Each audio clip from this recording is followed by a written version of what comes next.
It's no secret that the people living in the Owens Valley in early 1942 reacted sharply when they learned that a so-called camp for Japanese Americans to be removed from coastal areas would be built here. Angry that the decision to locate the facility in the Owens Valley was thrust on them by government authority and without their consent, and apprehensive at the idea of so many Japanese in such close proximity, their confusion and ambivalence was evident in the words of this local man who said, "When I saw the Japanese coming through town in a caravan, I was kind of shocked. We were at war then, but we just didn't know what was going to come off. We were just bewildered. I found it hard to believe that they put that center at Manzanar, but I figured they had to put it somewhere. And this was just as good a place as any. I don't know why they put the Japanese in there, because they're all Americans. I just couldn't understand that.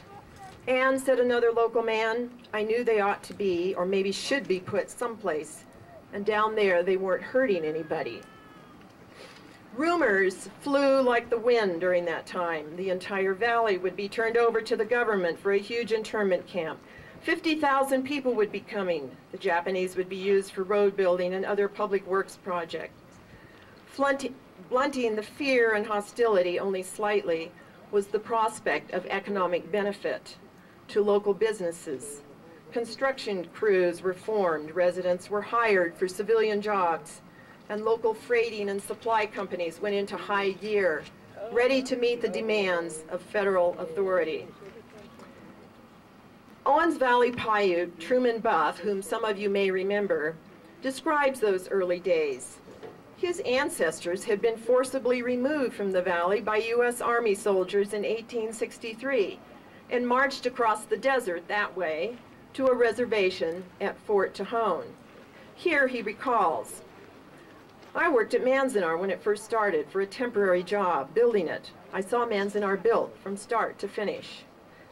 They built it pretty fast. Everything was prefabricated. They take a whole house and just build 3 or 4 sections and just slap them together and put tar paper over the whole thing.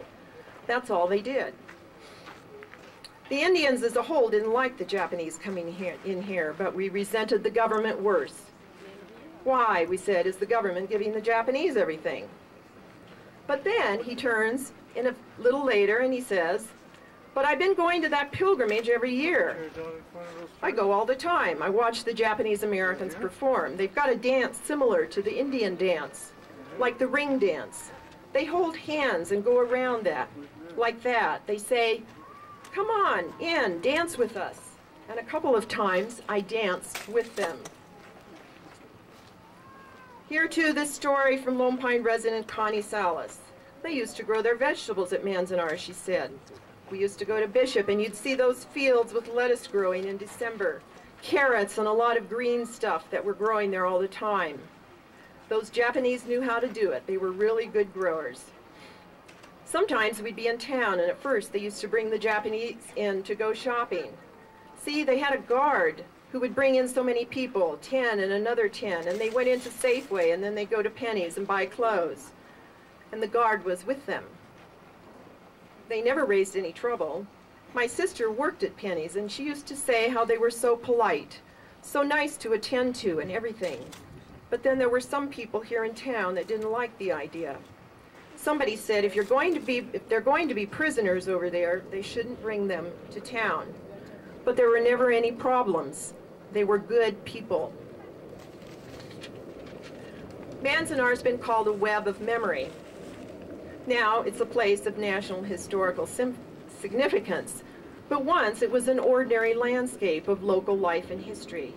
There's little left now to show for all the Paiute hunters and gatherers who once occupied the land, or for the Anglo-American ranchers and Mexican ranch hands who displaced them and settled, or the fruit growers who later subdivided it, built the roads still present today, and gave Manzanar its Spanish name meaning apple orchard. Little remains, too, of the places where teachers and cooks, fishermen, doctors, soldiers, secretaries, mothers, children, fathers, and grandparents lived and worked and played for nearly 4 years during World War II. But personal stories do endure. The footsteps in the hallway, that is the theme of this pilgrimage, might well be also the footsteps in the hallways of our homes, as aunts and uncles, cousins, grandparents, children gather and sit down together around a dining room table, and inevitably stories will be told of long ago times and of places like Manzanar. We hope you will be listening. Here at Manzanar, we place a high priority on gathering stories and on sending them back out again through our education program. Elementary, high school, and college groups visit from all over the state. Those that come from neighboring communities are especially enriched as they can connect with great immediacy their own local past to that of the nation. The footsteps in the hallway here at Manzanar are often quite noisy, but it is the noise of engaged children and young people, and soon Manzanar will embark on producing an electronic field trip, an internet broadcast that will take the stories of Manzanar's people and pass to literally millions of middle and high school students across the nation. Above all, we hope that you will share your stories with anyone who wants to listen, and we would be even happier if you choose to share them with us. By conveying what is personal about Manzanar's past, you are creating a piece of history that will be passed on to young people. If you would like to share your story, please see me or any of the rangers nearby. And thank you very much.